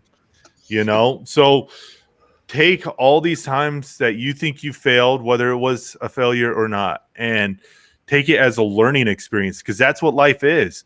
We fail and we cannot learn without failure. Yeah, we do get it right, and when we do get it right, it's almost like working on a truck. You're in there in the engine, and yeah, I could have followed the instruction book and had this done in 45 minutes, but I did it my way, and I fucked it up so many times. But now I know every aspect to putting together, an AC unit or an alternator in a vehicle, because I fucked it up and I got it right. Now I know if there's an issue, I know all the ways I fucked it up, so I could look for all those issues. Life's the same way, man. We make mistakes, we grow, we learn from our mistakes. That's the key, learning from the mistakes and not repeating them. And some of us, like you and I, we are thick-headed, man. We are stubborn, and that's from our mother. And we will repeat the same mistake 999 times. But just like Ben Franklin, as long as on that 1000th time we get it correct, then that's what counts. No. Hang on a second. Oh, here we go. Hang on a second. So what he was talking about was iteration. If you're doing the same thing over and over and over again, that's actual insanity. You don't want to do the same shit over and over again. You want to iterate. And if on the 1000th try of iteration it works, that means every step of the way was meant to be to become the ultimate manifestation of who you are, or the product, or whatever it is that you're building or creating, which includes your own mind. Dave, I don't want you getting lost in that I have to repair what I broke mentality too far. I want to just think of it from a different perspective. You being who you are now is the payment that they probably wanted. You know what I mean? So it's focus on you, focus on doing good for you. I'm not telling you not to do anything. Do what you think needs to be done, but just don't get lost in that. You know what I mean? Yeah. See, it is one of those things too, like that, as in for me to get away from I packed up from Illinois with 2 duffel bags with my girlfriend, now my wife, and left my entire family that I had in Illinois and went to Arkansas and didn't talk to them for like 2 years to try and get myself straight. And now that I'm straight, and it's like I have this feeling in my heart, I ran away from my problems. Well, because people, places, things wasn't allowing me to get myself together. And now that I'm at the stage in my life now, is like I need to fucking make an effort to repair. Sure. Yes. Yeah. You didn't run away. You set boundaries. You didn't run away. You removed yourself from an unhealthy environment to get yourself healthy. That's not running away. Yes, 3 years ago, 4 years ago, I was 30 years old living in my parents' attic. 4 years later, I own a house. I've got, a pool, a great family, 3 stepchildren. Let's go. And that's just, and I have to constantly tell myself. That's for your life right there, man. That is the definition of for your motherfucking life, bro. Let's fucking go. That's what I was going to say. I have to constantly remind myself when I get overwhelmed and that things are falling apart and fuck this, as in where I was 4 years ago. Come on, Dave, be a little more grateful. Look what you got. Fuck yes, dude. That's literally, listen, that is for your fucking life right there, bro. Honestly, that made my to hear you said the way you said it, that made my day. Yeah, that was amazing. That was amazing. And what a great thing you can say. And yes, actually, someone actually said inside of the chat here, they were like, sometimes family is worse than you think. So sometimes it's the family that's holding you back. Dude, oh my God. I could go on and on and on and on and on. You know what I mean? Yeah. But like, but it's okay. But it's okay. You have to know what's best for you. And you did. You did that. You did that. Look at you 4 years later. Look at you fucking 10 years later. Go back 10 years ago and think about where you were, bro. Drugs, right? Drugs and shit. Dude, look at where you are. Unfucking And then I feel like, believable. you know, like that, I wasted my 20s. But then I'm like, man, I didn't waste Nope. them. I learned shit. You That's learned, right. yes. You learned. 20s are meant for that. You have Yo. learned. That's exactly what your 20s are meant for. Oh, man. Mm-hmm. Life is You so learned a lot. crazy. Like, when I think about the past, too, of like, man, why couldn't I have been like who I'm becoming now back then? Wasn't Don't meant do to that. be. It wasn't meant to be. That's Yeah, all it is. You it weren't meant to be baffles this me. person back then. That's all it is. That you are now. And I got a lot of growing to do and a lot more. Same. We all do. I got a lot more work of opening my heart up to where it should be. Same. Yes. I agree with you. There's actually this great nonprofit. It's called Project Refit. This other one called Gallant Few, and they do this thing called they tell their guys to create a mission for themselves. It's something that we do too, but like I really like their format, right? They have like a card that they write. What is it? It's basically you're signing that you're never going to kill yourself. It's essentially what it is, right? They say you're going to find your mission, you're going to find your purpose, you're going to find your cause, because you can absolutely have a mission, purpose, cause after the military. And in fact, Dave, I have a suggestion for you. Okay. Yeah. You said that you're searching for something. So I have a suggestion and I would like to help support it. Whenever I give an idea, I tell people I'm there to support it because I know I'm the originator of the idea, but you run with it any way that you fucking want. This is it. You have an opportunity with this story that you have. Okay, the shit that you've over fucking come. You have an opportunity to genuinely stand in front of fucking rooms of high school kids, of other veterans, and tell your motherfucking story, dude. Yeah. And like grow with it. Grow with it. Because you made it through so much shit. And there's people that are fucking 40, 50, 60 years old even, that want to change their lives. And some of them come to the realization, wait, it's not too late. This could be a 60-year-old person. Like, wait, it's not too late. I can fucking change my life because everything else is in the past. I can just change it right now. Right? If they make that decision, they can do that. And I think that you have the story that you have, and that you did that. You decided to do that. And I think you need to start like a fucking blog or start telling people, start like a Instagram account for it, something, dude, because you have a fucking story, my man. See what you're saying. Just like a Daily Dave quote, just come in and be like, I'm having a shit day, but you know what? This is what I'm doing for. Or today's a great day, and this is what I'm doing, to look forward, And that's a fear I dwell on too, of the damage I have done to my heart and my body in my 34 years. How much longer am my body gonna live? As in, I'm fucking dumb. As in, like, what I want to make it to my 60s and see who I am, and I don't want to be cut short because of my actions when I was younger, shooting up meth and doing this. And you can't worry about that. It just scares me, as in, like, I want to be good, right in my heart before that comes, and spread the love that I feel like I can give that I've never given. Hey, you're doing it literally right the fuck now. You already started. That's the thing. That's what I'm trying to get across here is the single moment, and you've already done this, Dave. You're ahead of the game. You're ahead of the curve. This single moment, now I'm talking to everybody else that's listening, this single moment you decide to change your life and you actually act on it, every minute of every day. And that includes the times that you actually fuck up and those minutes and days where you slide, but you know it's not who you are. That's actually when you're beginning to make the change.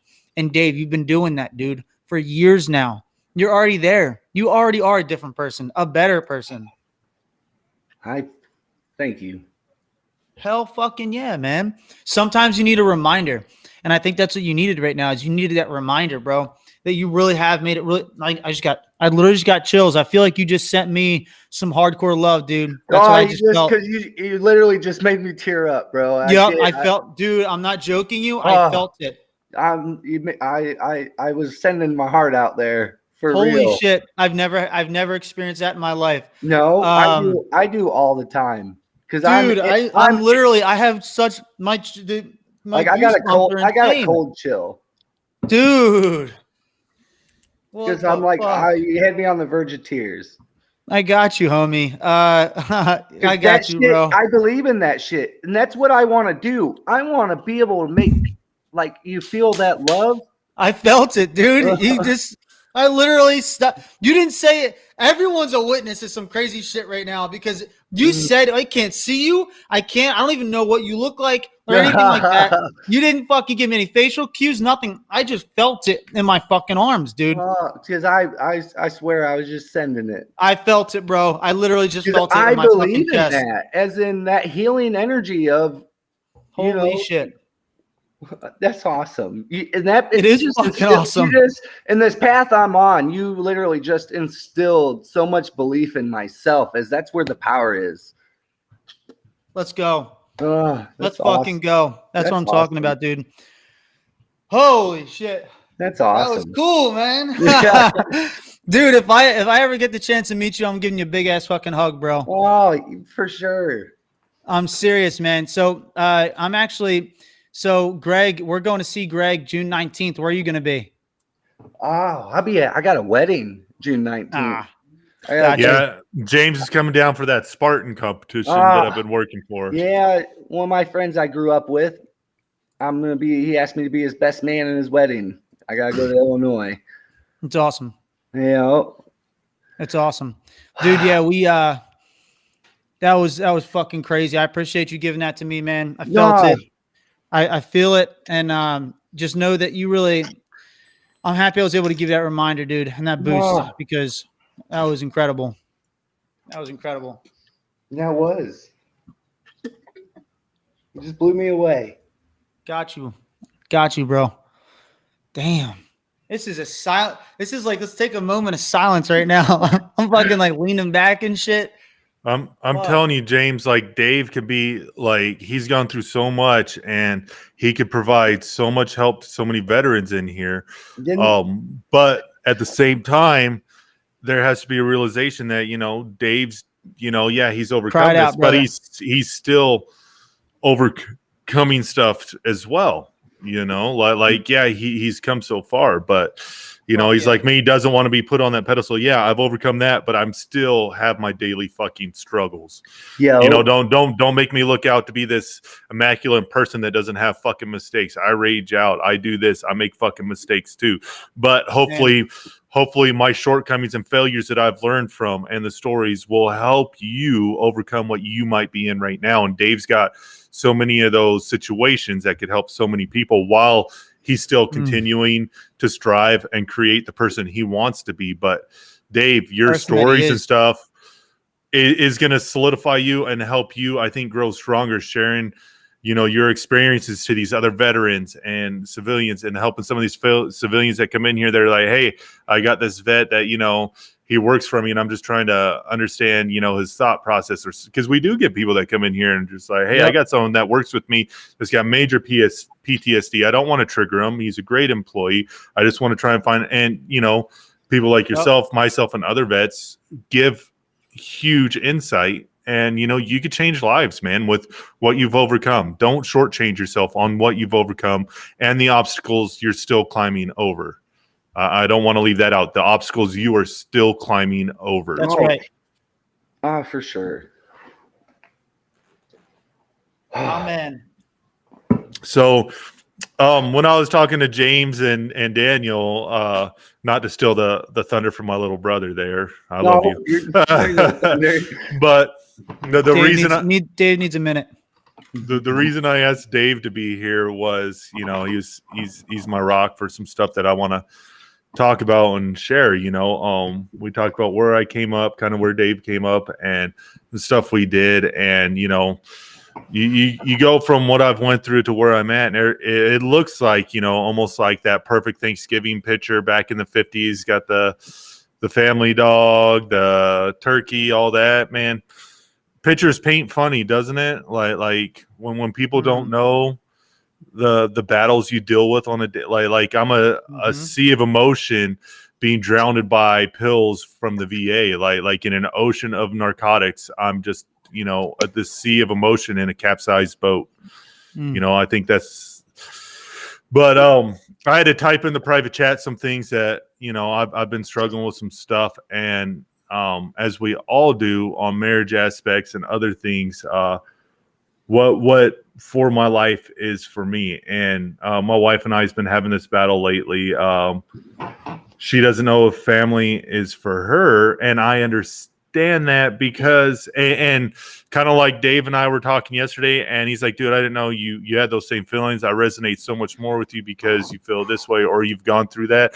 My wife was in the same thing. Like, almost every day I wonder what my life would be like and how easy it'd be like if I didn't have kids or be part of my family. I could just be in South America backpacking every fucking day, doing all the adventurous shit that I used to. Like, I used to be such a fun, adventurous fucking person, man. And then I became a dad. So now all my time is volunteering and coaching and this and that. So my wife is hitting the stage. She's a great mother, a great wife, but she hit that stage. What would life be like if I was on my own? So that's kind of made our marriage a little rough lately. And it's been hard on me because I've been trying to reconfirm to her. And then once she realized I have these same thoughts at least once a day, she goes, oh my gosh, that makes it so much easier knowing that I could talk to you and you relate to this situation. And so she goes, how do you deal with it? And I tell her, I'm like, looking at these things, wanting what I want for myself is great, and it is selfish. I'm like, I know you didn't get that option, but you have to decide what you want. If you want to go experience life without a family, I'll support that. Like I'm not going to hold you captive. I'm not going to be your captor. I'm like, but we are your family. You decided to raise this family. It doesn't mean you have to lose out on anything. If you want to go travel, we'll make ways for you to travel. If you'd like to do it by yourself or as a family. We got to find ways that you can still take care of you outside the family, because you can't lose just because you're a parent, do not lose your individualism. You are, because it is so easy to get wrapped up in family life that you lose the adventurous, fun person that you once were because you're so focused on day to day. Do not lose who you are because you're trying to do everything for your family and your community. It's amazing. Yeah. Greg, let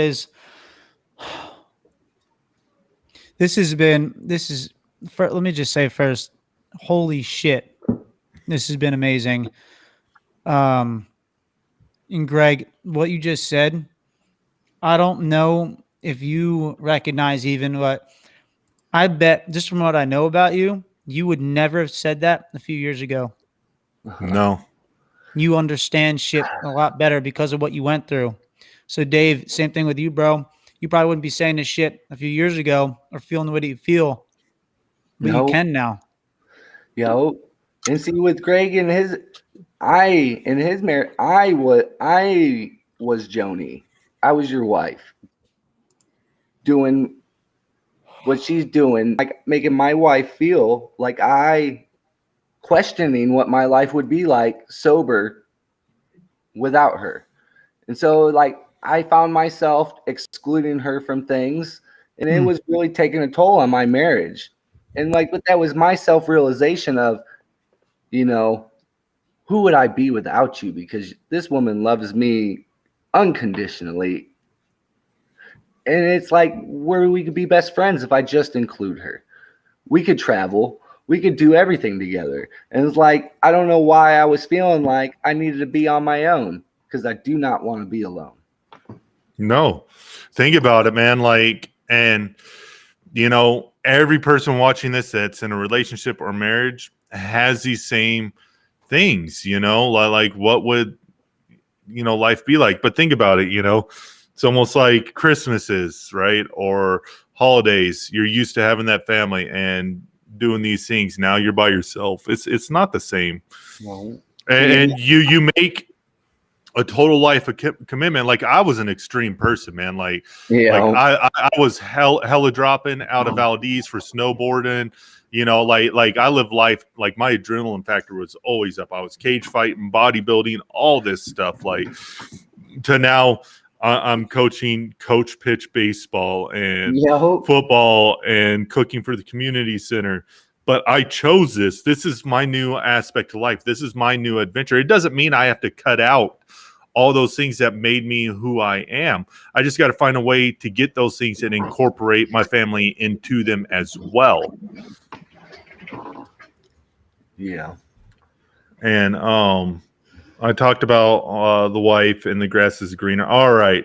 So this is going to be a tough one for me, and it's going to be really hard for me to admit because I'm such a proud person, and this is why I wanted Dave here going through his stuff.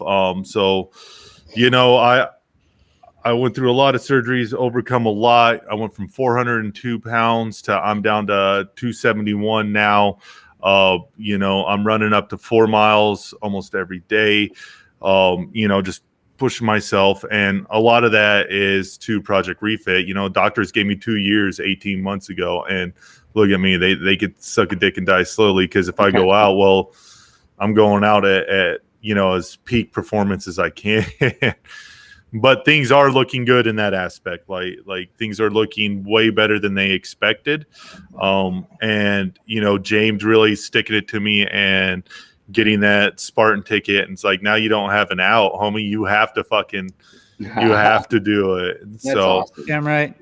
I've been pushing myself. So one, I don't let Project Refit down. And two, I know I'm not going to be able to do all the courses on that Spartan, but I just want to make it across the finish line. You will. That's my key, is to make it across that fucking finish line. And then knowing that I have Project Refit battle buddies there is pushing me even harder, I'm gonna be sucking dick for dollars right there with you, Greg. Don't worry. Yo, that's awesome. I would love to do one of those sometime.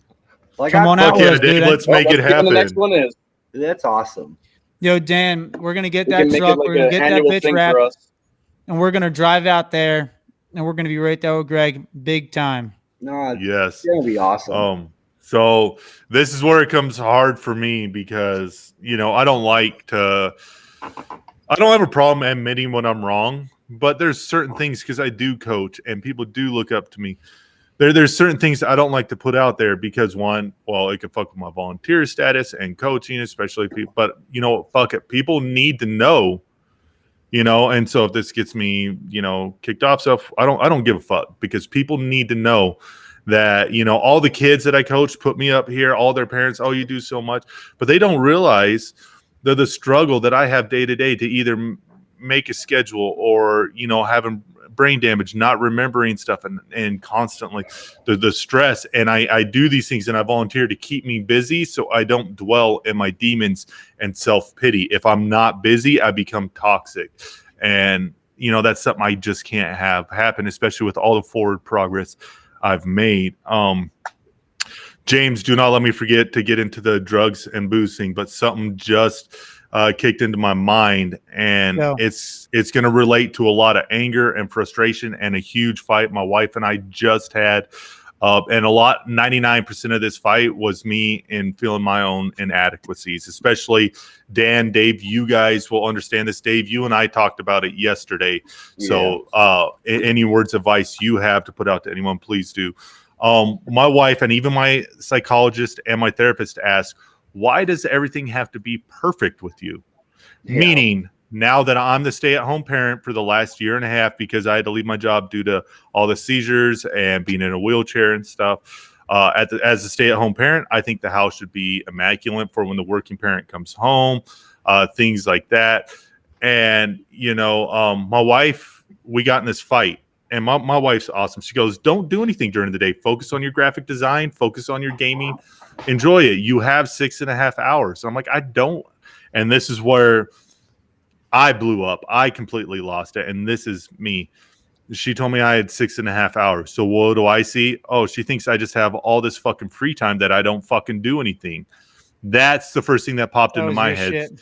So Not is hers. that my own self fucking guilt? More than likely, like me thinking that there's more that I could be doing when she's telling me, she's legitimately telling me don't do anything. And we have a family chore list. You don't have to do it. When we get home, we all do our family chores. You put it on yourself to make this. But I mean, there's still phone calls, doctor's appointments, little things that take up time, little 5-10 minute tasks. You got 20, 30 of those a day. So that's all feeding into my mind. I'm like, I don't have 6 fucking hours. Do you think I have 6 hours of fucking free time? So then in my mind, I'm amping myself up. And dude, I lost it. Like, she was just like, what's wrong with you? And it felt like she was just poking me, and I was trying to walk away. And she's like, why aren't you talking to me? And you're so upset about this. And I was just saying that you need to take less stress off yourself. And dude, I lost it. And never in my 10 years of being married to her have I lost it and like hit anything. And I punched a hole straight through the fucking door.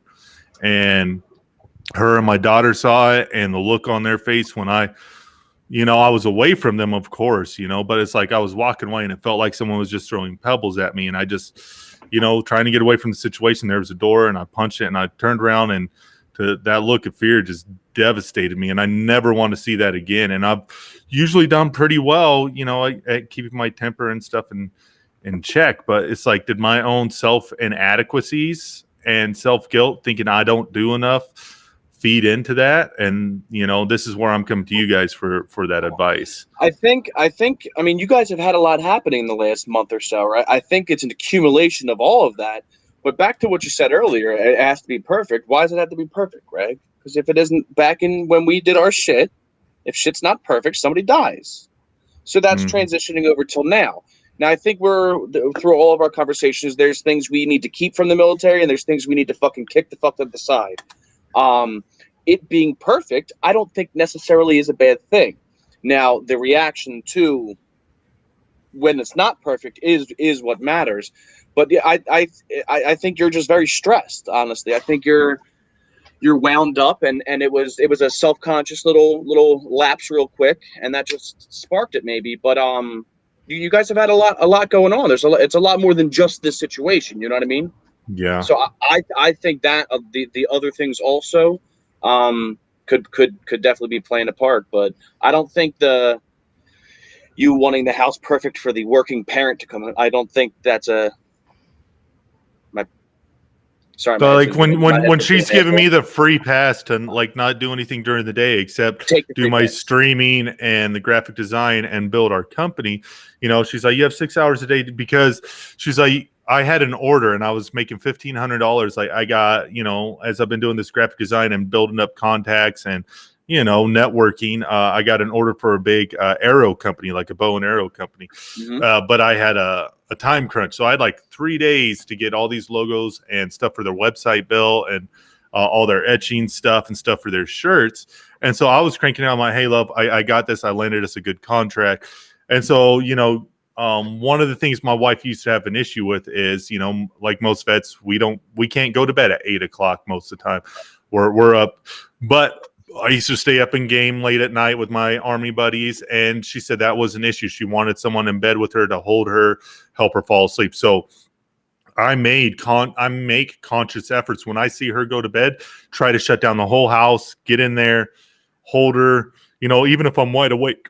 I'll hold her till she falls asleep, at least an hour after she falls asleep. Then I'll get up if I have to, Right, exactly. But I took 3 days where I was trying to get this time crunch done.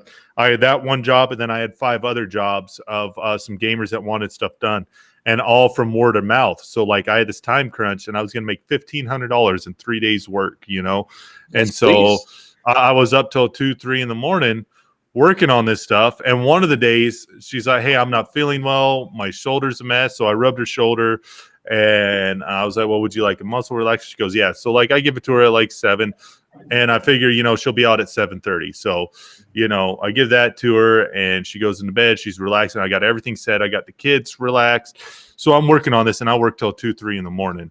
And then I see this message, hey, you're starting to fall into old routines. And so felt like an attack. Hey, I'm making this conscious effort to come to bed. Well, not that it's like I have to force myself to cuddle my wife. I don't. You're prioritizing. I make it as soon as I see she's ready for bed, I make it an effort to make sure I'm in bed with her. And it just didn't feel that was reciprocated because we're building a business, and any person that has a successful business will tell you, you don't build a business with 40 hours a week. You build a successful business with 80 to 100 hours a week, to get it up and going. It's not just, a 9 to 5. You have to put in the effort, the networking, all that. So that's what I've been doing. And it just felt like none of that was looked in. And then, you have 6.5 hours during the day to do that. Well, first of all, 6.5 hours a day is not going to build up. But it felt like an attack. And I think it was my own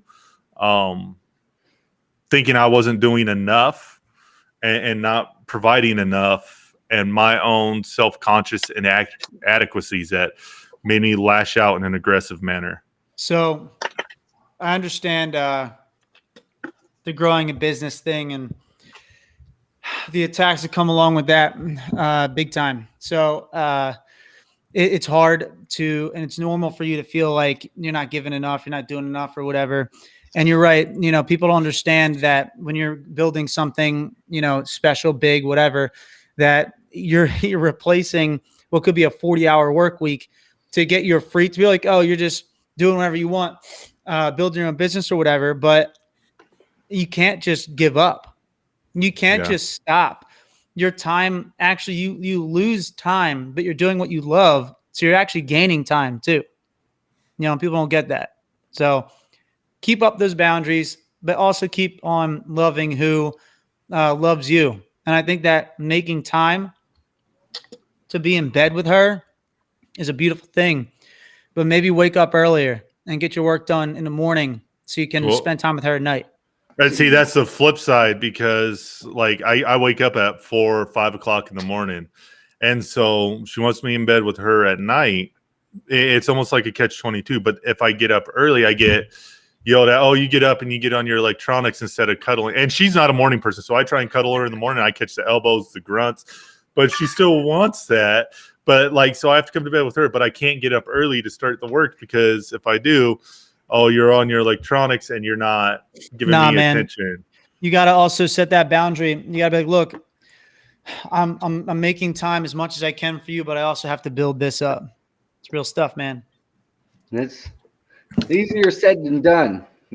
Talking to your wife about things like that. And with punching the door, Greg, I hear you there. I've been there, as in I lost control of myself because I felt like I wasn't being heard, or you're not understand. You're making she make what you're trying to say about the situation, making it about her. She'll make it about her. It's it's not about you. It's about me. I'm trying to tell you how I feel, and you're not listening to me. And boom, there's a hole in the wall. I've done it. And it's man, I'm dumb. Why'd I do that? It's lost control. Yeah. And it's as soon as you do it, you're just oh my gosh, what the fuck did I just do? I'll catch myself getting overwhelmed, and I will stop myself now and being whoa, Dave. Yeah. Look how you look at yourself. I'm man, why did I let that just rub me like that? And then trying to recognize when you're in that overwhelmingness. Yeah, man. Yeah. And it's hard. So, but I got to get off here, guys. I got to pick my wife up from work. Yeah, no, that's good. This is actually I think a good time for us to call it. I think this was a really special fucking. Yeah, we'll have to do it again, because Greg he has more he wants to talk. Oh, that's all right. We got Friday. I could talk about it on Friday. We'll have a hyped Friday night meeting. We got to clear. Honestly, our podcast schedules. We could fit a couple more in like this. Yeah. Well, yeah, we could definitely do that again. I'm down for Friday. That's awesome, guys. I appreciate you guys. Monday, Wednesday, Friday, bro. Dave, you feel we'll better? we'll get Dave in here on Friday with us Friday night and have a good. I'll have to go get me a camera. yeah. Heard that. Yeah, All right, dude. man. That's what we do. So I'm gonna call it right here. This is a really special episode. Something happened I never fucking felt before. Longest and best one. Yeah, No, this great. is amazing. Dave, thank you for sharing your incredible story, dude. Your journey, your actual amazing growth. Greg, same shit with you, bro. Always a pleasure to have you on here, to be so open, honest, real, and raw. I mean, that's what we all can kind of learn from here, is that, you can be open, honest, and raw.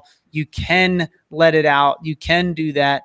It's okay to fucking cry. Who gives a shit? If you need to let it out, let it out. We're adults here. Yeah, man. Crazy. Like, I was separated from my brother for 28 years, and how much we have in common just in life and who we are, of not even being around each other. it's amazing. Yeah. You can tell your Fucking brothers. Amazing. Yeah, for real. I love you, bro. I could grow the facial hair, but he's got the looks. I got that Robert Plant hair. He's got those luxurious locks. All right. Thanks, James. Thanks, Dan, for Signing having out. me in here. I appreciate it. Thank you guys. Thank you, Greg. And I'm going to end it actually with this right here. Dave, I think you're going to like it. This is a perfect time to drop this quote. It's a Wage War quote. Great metal band. Hate is a cancer. Love is the answer. Let's go. See everybody.